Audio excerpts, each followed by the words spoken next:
शेतकऱ्यांच्या कर्जमुक्तीसाठी सर्वपक्षीयांनी तहसीलदारांना निवेदन। समुद्रपूर येथे बच्चू कडू यांच्या आंदोलनाला समर्थन।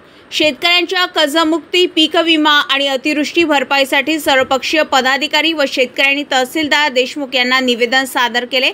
हे निवेदन बच्चूभाऊ कडू यांच्या शेतकरी आंदोलनाला समर्थन देत सादर करण्यात आले। समुद्रपूरला आम्ही आज निवेदन देण्याकरता आलो आहोत। शेतकऱ्याची जी अवस्था आहे आज, त्यांचं कर्जमाफी जे यांना आश्वासनात सांगितलं होतं बीजेपी सरकारने की आम्ही कर्जमाफी करू म्हणून, पण अजूनपर्यंत कर्जमाफी झाली नाही आणि कुठलाच कोरा आमचा सातबारा झाला नाही। हमी भाव 500 रुपयाच्या भावानं आपल्या सोयाबीन सुरू आहे आपल्या हिंगणघाटला मार्केटला। आज विदर्भात प्रमुख मार्केट आहे, तिथं 500 रुपये 1000 रुपये अशा पद्धतीनं जर समजा सोयाबीन छापत असेल तर त्या शेतकऱ्यांना करायला काय पाहिजे।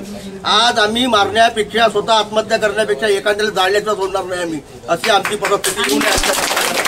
चोरून आलेलं आणि तिथे निवडून आलेले सरकार यांना शेतकऱ्याविषयी कोणत्याही प्रकारची काळजी नाही।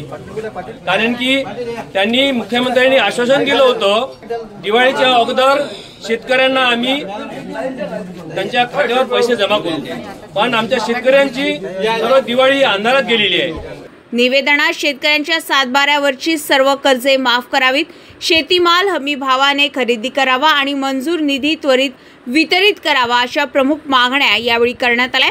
यावेळी उपस्थितांमध्ये गुणवंत कोठेकर तालुका अध्यक्ष काँग्रेस, प्रवीण उपासे जिल्हा अध्यक्ष किसान काँग्रेस, महेश झोटिंग तालुका अध्यक्ष राष्ट्रवादी काँग्रेस, प्रभाकर चमसोर तालुका अध्यक्ष शिवसेना उबाठा तसेच अशोक वांदिले, डॉक्टर रामकृष्ण खुजे, सुरेश डांगरी, प्रशांत गहुकर, सोनमताई मेंढे, प्रफुल्ल उसरे, राजूभाऊ मानकर, गुड्डू भगत, वामन बावणे, आनंद जयस्वाल, पत्रकार अब्दुल कादिर मामू आणि अन्य शेतकरी उपस्थित होते।